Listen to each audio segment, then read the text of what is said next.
Au nom du Père et du Fils et du Saint-Esprit, ainsi soit-il.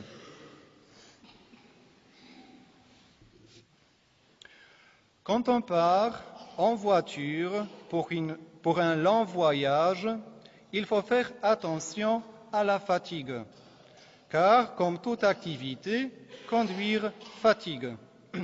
Je perçois alors mal les informations nécessaires à la conduite, mon temps de réaction s'allonge, et ce qui est le pire, je risque de somnoler et de m'endormir. Que faut-il faire alors?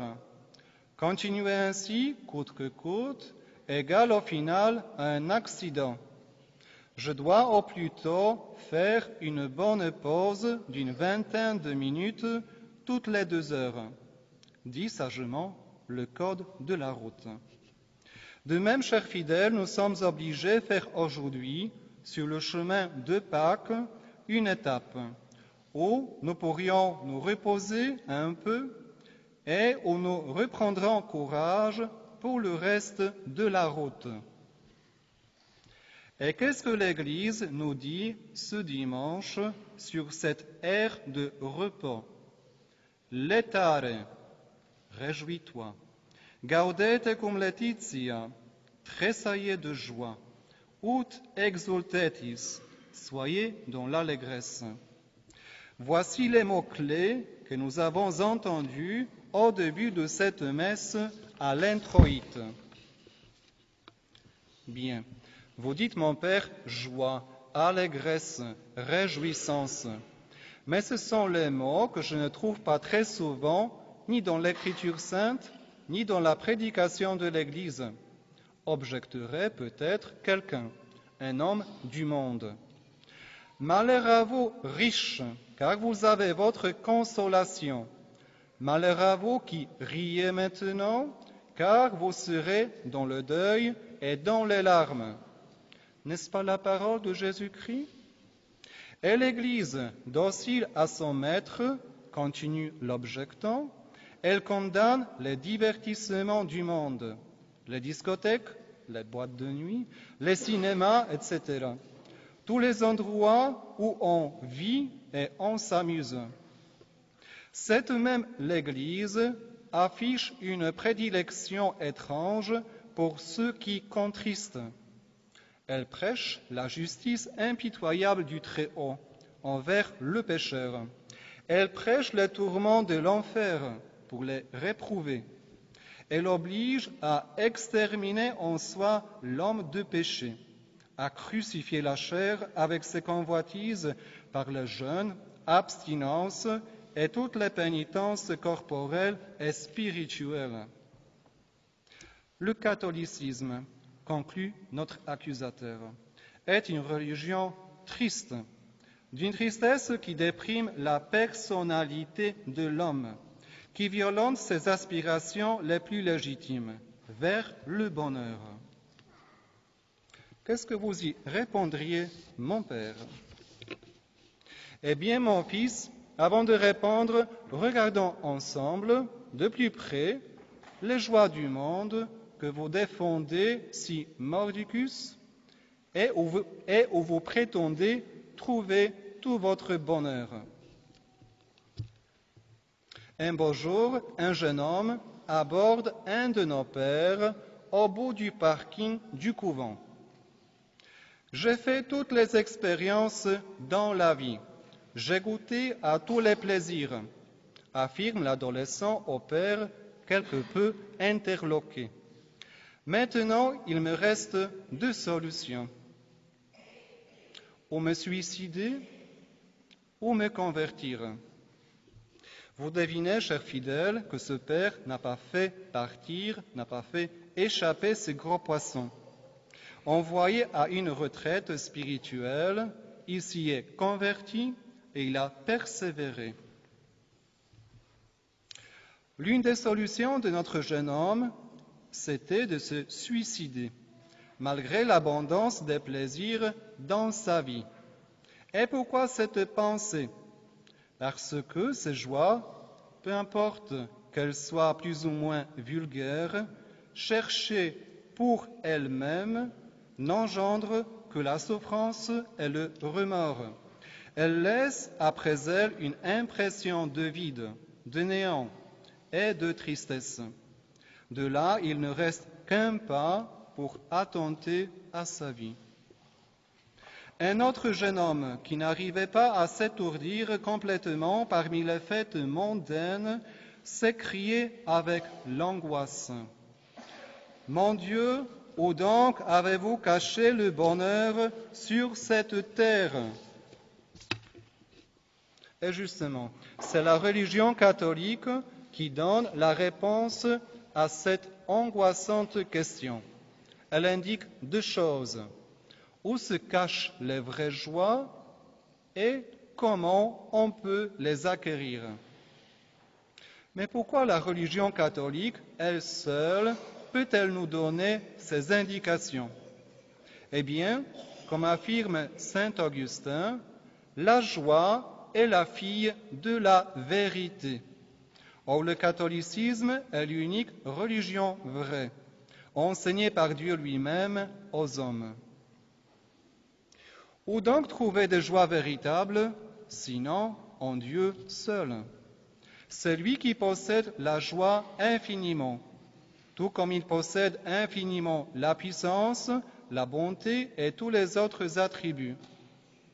Dieu n'est pas seulement joyeux par excellence, mais il est la joie même, la joie par essence, tout comme il est la charité. Il jouit de lui-même. Ce n'est pas un désordre, puisqu'il n'y a rien de plus grand, de plus beau, de plus vrai que Dieu. Il jouit de lui-même dans une profonde paix, une joie sans fin. Et ce même Dieu qui nous a créés à son image, il veut que nous lui ressemblions en tout, autant que nous en sommes capables. Créés par lui et pour lui, hors de lui, nous ne pouvons pas trouver notre repos et notre fin suprême. Seigneur, vous nous avez fait pour vous, s'exclamait saint Augustin, et notre cœur est inquiet jusqu'à ce qu'il se repose en vous. Voyons maintenant deux moyens les plus importants pour se mettre et pour se maintenir dans la joie.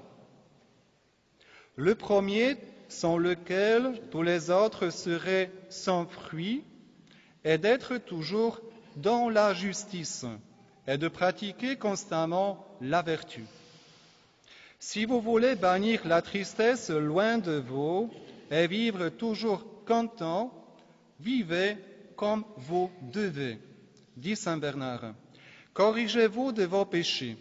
Ce sont eux qui troublent la paix de votre âme. Dans la persécution sous Marc Aurèle, IIe siècle, on mettait tous les chrétiens et ceux qui ont persévéré dans la foi et ceux qui ont renoncé à notre Seigneur ensemble, sans aucune distinction, dans les mêmes prisons. Mais cependant, on remarquait une grande différence entre les uns et les autres, quand on les menait au supplice. On voyait un air de joie sur les visages des saints martyrs, et la saleté et la puanteur des prisons les rendaient encore plus agréables aux yeux des hommes. Mais les autres marchaient tristes, avaient la vue affreuse et faisaient horreur à voir. On voyait que, respectivement, la joie et la tristesse étaient non seulement un effet d'une bonne ou mauvaise conscience, mais elles en étaient une marque. Le deuxième moyen, grâce auquel nous pourrons être heureux en ce monde même, c'est de savoir s'offrir. Savoir s'offrir. Oui, chers fidèles, ce n'est pas contradictoire.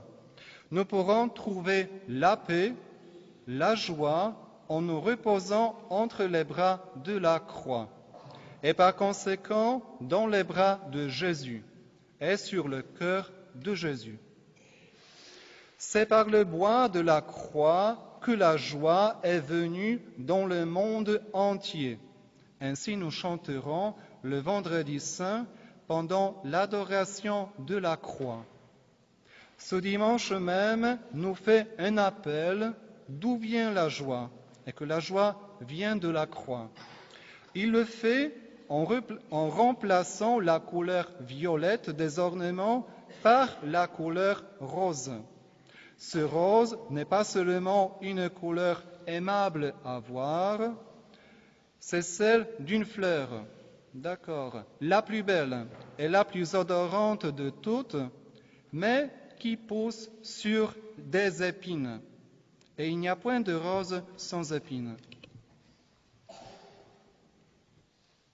Un jeune abbé, Joseph Girard, peu après avoir reçu le sous-diaconat, donc avant d'avoir pu dire une seule fois la Sainte Messe, a été terrassé par la tuberculose osseuse et est resté 22 ans alité, torturé par son mal.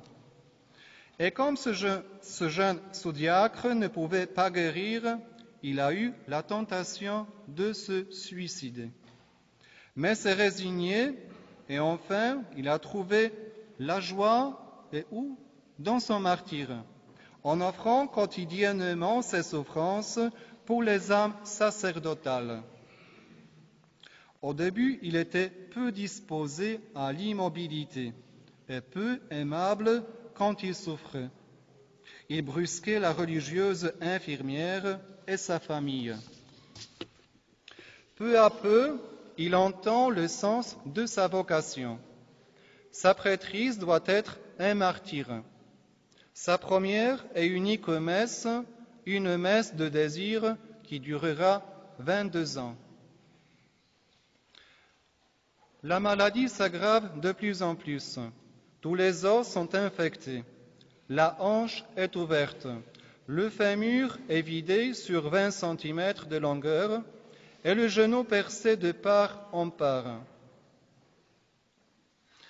Mes meilleures joies, écrivait-il, me sont toujours venues de mes sacrifices les plus généreux. À ceux que Dieu crucifie, il donne des joies spéciales, plus mystérieuses, plus vraies et plus durables. L'infection généralisée s'étendait de l'intérieur à l'extérieur de cette pauvre victime. Sous ses chairs déchirées, l'épine dorsale devenait visible, et 3 côtés étaient à nu. Visible aussi le frémissement des nerfs de la jambe et le tremblement des poumons. Quelques heures après, le malade s'éteignait. En pressant la dernière fois le crucifix et en disant « Jésus, je n'en peux plus, venez, venez ». Vraiment, a écrit la sœur infirmière, je pensais alors à notre Seigneur, remis tout sanglant entre les mains de sa mère, car on a pu constater et le nombre et la grandeur de ses plaies. Oui, soyons contents d'être cloués à la croix de Jésus, écrit l'abbé Girard à une religieuse. Sourions à l'épreuve qui se présente, faisons-lui bon accueil, pour Dieu, pour les âmes et pour nous. Au nom du Père et du Fils et du Saint-Esprit, ainsi soit-il.